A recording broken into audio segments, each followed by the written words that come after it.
Good morning, everybody out there in small business land. Welcome to Ask the Expert, an award-winning daily series from 8:30 a.m. to 9 a.m. to help small businesses. Please ask any questions in the comments or use the hashtag QBATE on Twitter. If you need any more advice, join the official Intuit QuickBooks SMB community group on Facebook. Accountants and business experts are on hand 24/7. During the live session, we will be running a poll, so please do engage with it and I'll reveal the result at the end. I'm Brendan Concannon, MD of Christy Hydraulics and Engineering Solutions. My interests are tennis, martial arts, motorcycling. I'm interested in Italian classic motorcycles and the racing era, which was the Agostini, Barry Sheen era, and of course the Joey Dunlop Northern Ireland road racing dynasty, and which obviously also includes the Isle of Man TT. So those are the things that I tend to sit late at night and watch on the TV. So just to give you a little bit of a background, when I was asked to do this, apart from it being an honour, to host Ask the Experts, it did bring to mind what a customer said to me many years ago when I was out on the road canvassing and cold calling in those days. And I went in to see the guy, and he gave me a little bit of short shrift, and I said, "Now, come on, Robert, don't be like that. You know that you always want to see me when you want to see an expert." And he very, very quickly said, "Ah, yes," he said, "an X is a has-been and a spurt's a trip under pressure. Now clear off." So obviously that's the kind of thing that you get when you're out on the road, and it keeps you grounded, and you know, it keeps your feet on the ground as regards that type of thing. But obviously, you know, the pandemic has affected so many people adversely. That I suppose, probably more years than I would care to remember, but my 47 years experience in the business, if I can help anybody in any way when it comes to the questions and answers section, I'll do my best. You know, we've traded through ups and downs over the years, and we've always sort of tried to keep you know, keep positive and keep pushing forward. I actually think that small businesses really are the backbone of British industry, and really at this time we need to pull together, and there's definitely a sense of camaraderie about the industry at the moment with what's happening. I can remember going back to the first day of lockdown in March, and I announced to everybody within Christy Hydraulics that the company Christy Hydraulics would not be affected by this pandemic. To be honest, I was as apprehensive as anybody else, but I felt it was certainly a key moment where we needed to come in and we needed to sort of face it head on. And luckily we were able to keep trading because we have agricultural customers and ministry customers. And it was one of those situations where we were actually classed as key workers.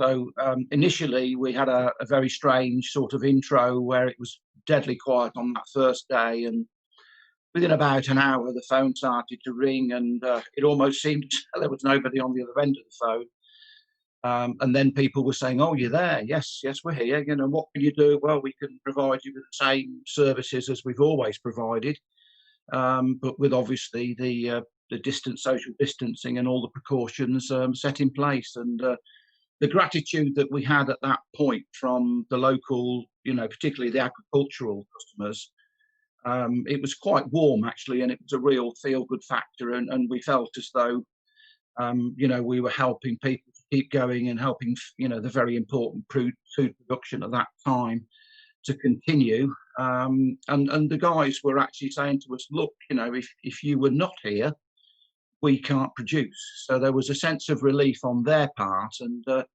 that's carried on, and we've had word of mouth business since we've been at this facility, where people have seen us as a company that's got expertise in such things as hydraulic ram repairs, which we now do in-house, and obviously hydraulic power packs and systems, a massive range of hydraulic and pneumatic equipment.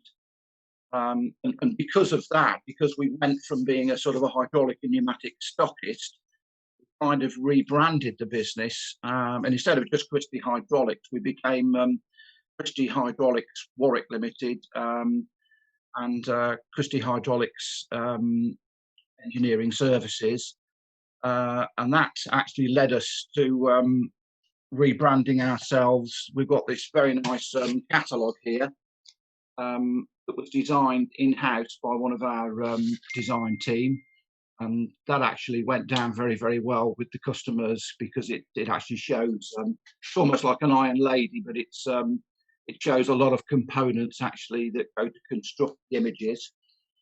We previously had some actual awards on this. This was the original one that we did, which was based on Lady Godiva when we were a Coventry-based company. And the Lady Godiva, if you look at it very closely, is made up of very small images of the products that we sell. And then we went on to this design.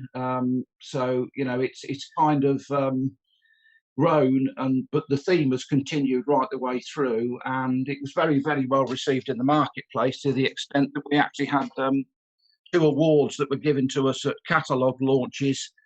So it was, you know, for a small company with lots of other distributors who are, and some of them are actually quite big corporations, it was actually nice to go up and be presented with a prize that, you know, that rewarded the effort that we've had within the business. And obviously it was somebody within the business that designed that, and I think it shows a commitment to sort of working to the future, and looking to try and streamline the business, and try and expand on not just the hydraulic components, but all the services that we do, such as the design and build of hydraulic power packs and systems, which we did for an aircraft company actually. So the power packs that we designed and built were used for testing aircraft braking systems, and we've been known on more than one occasion, when we've been coming back from holidays and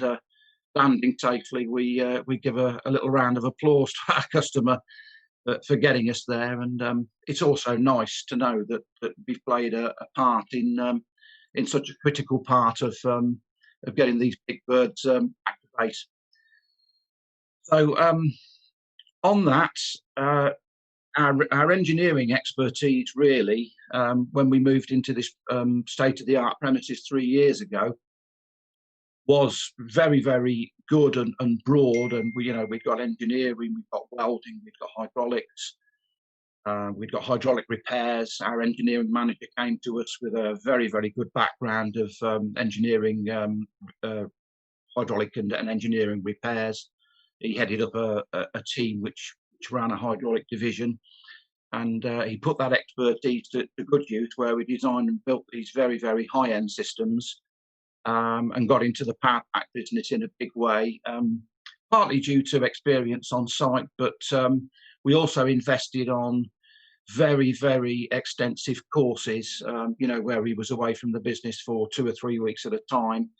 But he came back with some very, very good ideas, and the capability to go into that business at a very, very high end, which also benefited us by us getting us involved in doing a prototype ventilator at the start of the pandemic.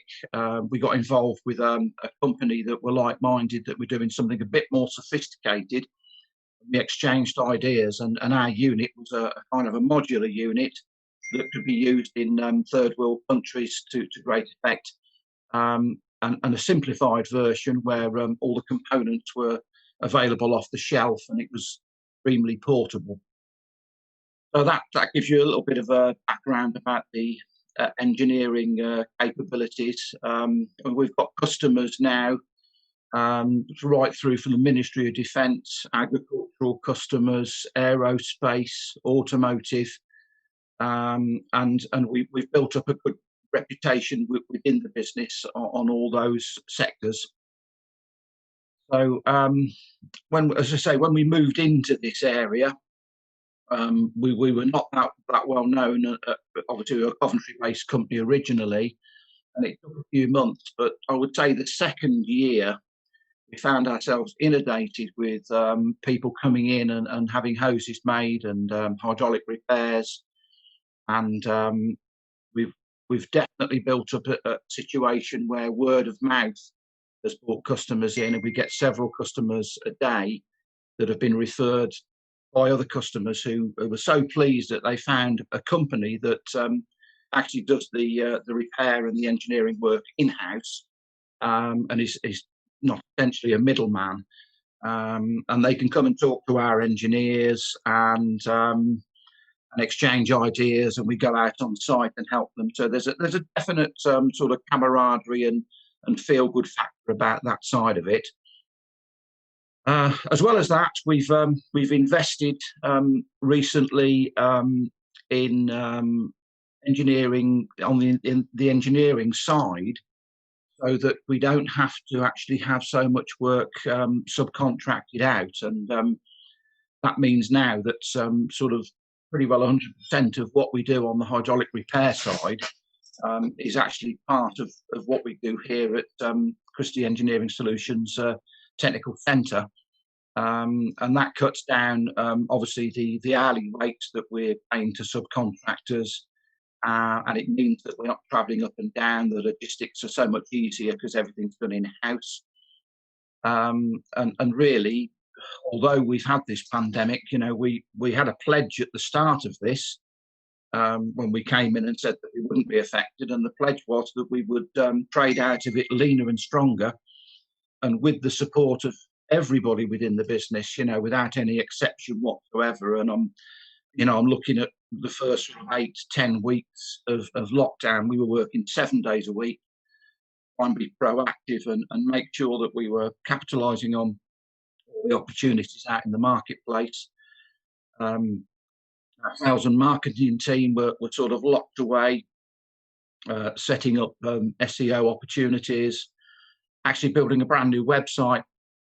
The website that we had before was very good, but there were certain restrictions where there were limitations on how people could access the website, and a lot of the people in engineering are out on site and they access websites on mobiles, and we had some issues with the website that we had before, where it wasn't transferring size-wise onto an iPhone, and our team sat down and said, look, we're not getting where we need to be with this, although we were still getting a fair level of business, but we wanted to appeal to a much wider marketplace.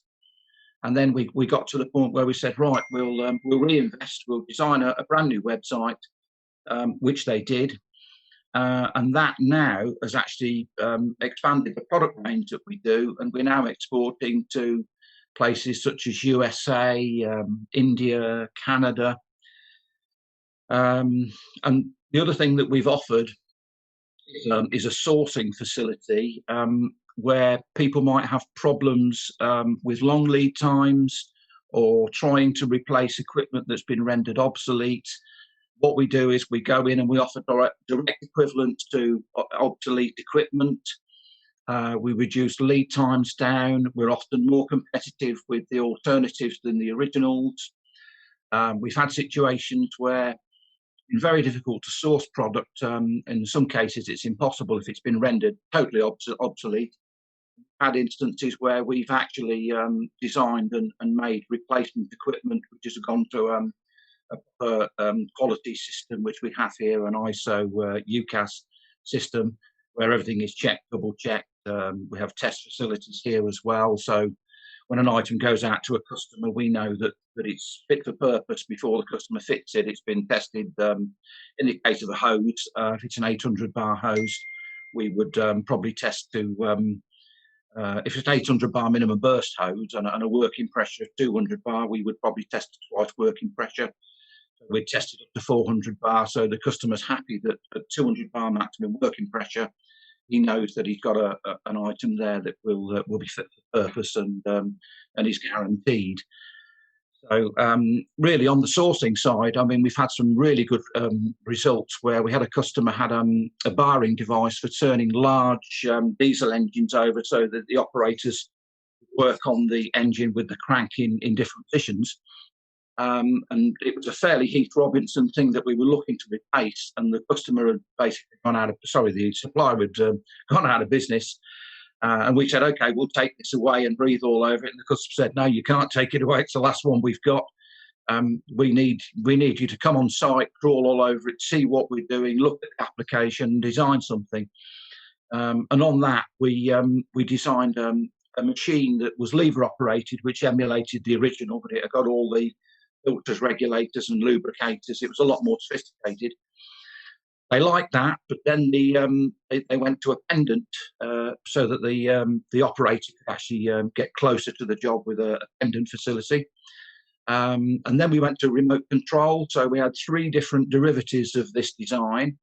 And then some of the operators wanted to go back to the original lever operated because it gave them a more of an inching facility and more control. So that really brings me possibly to the end of that first section. And the only other thing to say really is that we've got other examples of where we've put on a good service for customers. I mean, we had a very, very well-known savoury food producer came on to us on a Sunday evening and wanted 4 accumulators. So that was a real team effort where we had somebody taking the initial call, we had somebody else sourcing the accumulators and getting them in on a Sunday evening through a courier. We had one of our engineers attend our facility here, our engineering centre here, to actually apply the pre-charge pressures to the accumulators which are required. And then we had one of our team actually deliver the product to Cornwall. So from a telephone call at sort of 8:30 on a Sunday night, we actually found ourselves delivering the product to the customer at 6 o'clock the very next morning on the Monday morning. And the customer was absolutely over the moon about that because they were able to produce the well-known savoury Cornish delight, and that was obviously available in the supermarkets later that day. The other thing that the other point of interest that we got involved was the Godiva project, and we were given this award, which was for the Cyclopedia, which was a 37 outrider machine that had a 6-metre figure of Lady Godiva on it, and it was designed to get young people involved in engineering and the arts. And it was launched at Coventry Cathedral, between the old cathedral and the new cathedral, and we had a situation where people attended, and Lady Godiva came out on a massive stage, came out from behind the curtains and walked through the crowd. There was fantastic music, dancing, people coming down from high wires, and we were given the award on that basically because we offered some very high tech Goodrich style PTFE stainless steel overbraid hoses, which were actually used in the braking systems, and those braking systems obviously were, it was a charitable free of charge thing that we gave because it was such a good cause. The MD of that particular company is not actually a local person; he's a Londoner, but he sort of lived and earned his living in Coventry most of his life, and he was a great believer in sourcing products locally and trying to improve the lives of people in the area, not just potential suppliers, but this engineering project it was such a big thing that it actually went to the Olympics, and the engineering side had to get involved so that they could actually get this thing to bend down to go underneath the bridges on the motorway. And obviously we were involved in a small way in supplying the braking systems for that. So again, it's another feel-good factor, and you actually felt as though you were doing something positive for the local area, and to get young people involved in engineering. It was a very, very positive thing at that time. And yes, absolutely, yeah. So okay, so that says a bit about Christy Hydraulics and Engineering Solutions, and obviously you can approach us at www.christyhydraulics.co.uk. If you've got any more inquiries or any interest in anything I've said, just go onto the website and all the contact details are there. So over to the questions. Stephen from Instagram DM.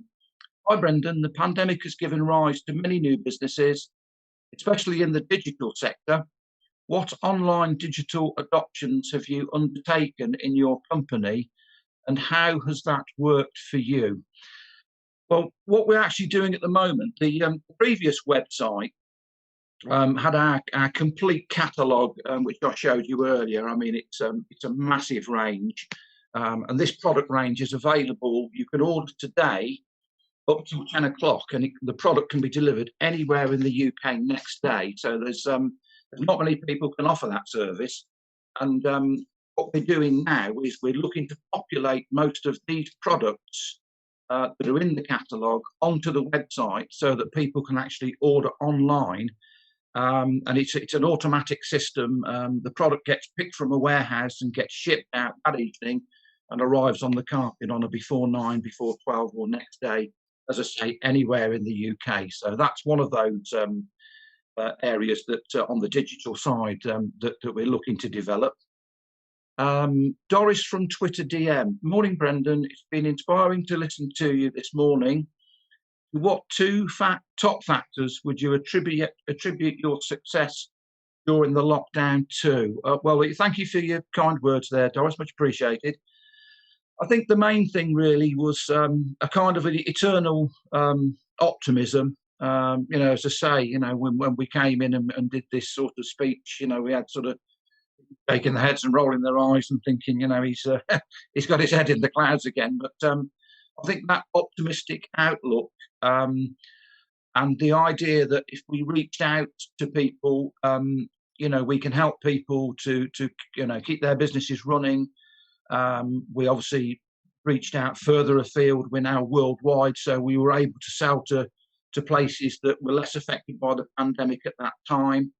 And really, I think the main sort of ethos and motto of the business is it doesn't matter how well we're doing. We've been through ups and downs, and luckily we've traded positively, and each year we've actually grown. And I think the motto really is never be complacent. Keep pushing, and just try and make sure that every customer gets your best attention. Regardless of size of the inquiry or order. We look to exceed expectations every time the phone rings or every time somebody sends an email into the business. So hopefully that's answered that one for you. Did you have to make any trade-offs or sacrifices in order to pivot your business during the last lockdown? Could you tell us about some of the key learnings that came out of it? Now, I think one of the things that we looked at really was the everyday costs of the business, and we took a view that if we reinvested and looked to reinvest in machinery, so that ultimately some of our spend on some of the components that we use on the engineering side would be reduced, and as I mentioned before, all the logistics would be reduced down, and the sort of in-house philosophy would actually bring dividends and pay bonuses in the fact that overall, whilst we have invested at this difficult time.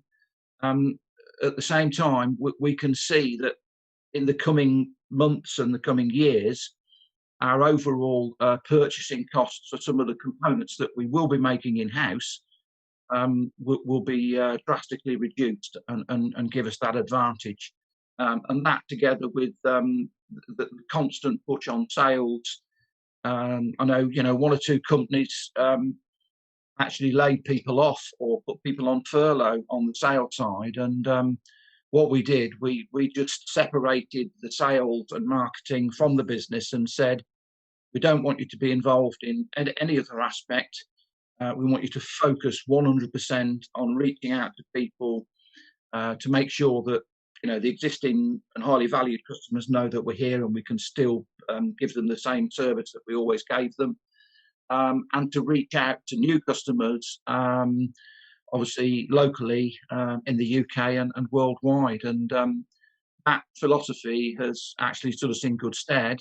And I think we've kind of took the optimistic view that we're only in this for what seems like a long time, but in the grand scheme of things will be a relatively short-lived thing, and hopefully in a few months' time it'll all be back on again. And certainly we saw fairly lean couple of months coming into the lockdown situation, where we probably didn't look at figures as closely as we should, because as if you're an optimist and things aren't what they should be, you don't really want to dwell on that. But third and fourth month in, we looked, because the activity was so much better.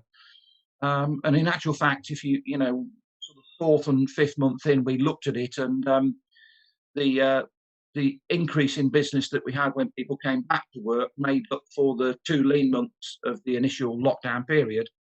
And we found ourselves averaging things out. And when you look at the figures today, it's very difficult to see that the COVID happened at all. So, but again, we're not complacent.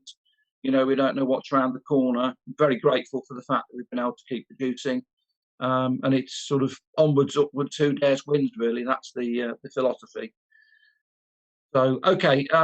Bruce from Twitter DM. Morning, Brendan. You have worked with the NHS for months now. Can you talk about how you went about designing products for them and how you have helped them in the recent past? Well, traditionally, we've supplied hospitals and supplied the areas where they do all the sterilisation. A lot of our products are stainless steel based, flexible hoses that are totally stainless steel, interlock stainless steel with stainless steel overbraid and stainless steel fittings that's traditionally used in that type of sector. So we've provided a lot of product in those areas, and specialist valves for machinery within sterilisation facilities. And that took us on then, obviously, when lockdown hit. One of our engineer manager, approached me and said he'd heard a lot about the shortage on the ventilator side, and he asked me for the resources and facilities to go away and design something. And it was fairly early doors at that time. So, we did manage to sort of work a bit of capacity in and put some investment into it. It was very well received in the marketplace, and ultimately it got us into a group of like-minded people, probably about 300 various contacts that we had, where we exchanged ideas. And then we moved it into a hydrogen peroxide generator, which is a sterilisation fluid that you can actually produce from just water and electrics in your own facility, which also created an awful lot of interest. And then that moved on to PPE. We supply a lot of our customers trying to get people back into work contacted us and said, look, there's a shortage. We were able to, we took a little bit of flyer and we invested and put stock in to try and support our sort of long-standing customers with that PPE facility to get people back into work, safely. And that took off in a big way. And, we've managed to maintain the stocks, and through our sourcing policy, we've sourced here, there and everywhere, really, to try and make sure that we have the right standard products at the right price, and right down to foggers, where you can actually have a fogger in an office where you actually, leave it on for a certain period of time and it sterilizes the complete area before people actually attend work. And, it can be used in shop, hospital facilities, everywhere really, factories, industrial sector. So, that was another area where a product that we'd not really been involved with before actually came to the fore and was able to help customers out. So, okay, Gabrielle from Facebook Messenger. Hi, Brendan. You've talked about how the engineering community has come together in these times of crisis. Any advice on how small business owners can rally our own community to support each other? Yeah, I think the best thing that I can suggest there, Gabrielle, is really reach out to local suppliers. Talk to people who are sort of UK based, and try and build up a network. We certainly did that with the situation on the PPE and the ventilator. We, through our efforts in that and through raising our profile through LinkedIn and all sorts of other media, we found ourselves getting into a situation where we were starting to get noticed, and we were able to exchange ideas with lots of people in the industry. Okay, so right, okay, I think that's it then, people. I think Gabrielle's is possibly the last question, and I certainly hope that that's been useful to everybody, and thank you for your kind comments. And as I say, it's been an honour to host this today. The poll results are in. We asked you, have you prepared your business for the next 6 months? 40% of you answered yes, and 60% of you said no. Please react to the poll results. Okay, well, thank you, everybody out there. Stay safe, keep pushing on, and we'll get to the other side and out of the darkness into the light in good shape. Thanks, everybody. Bye for now.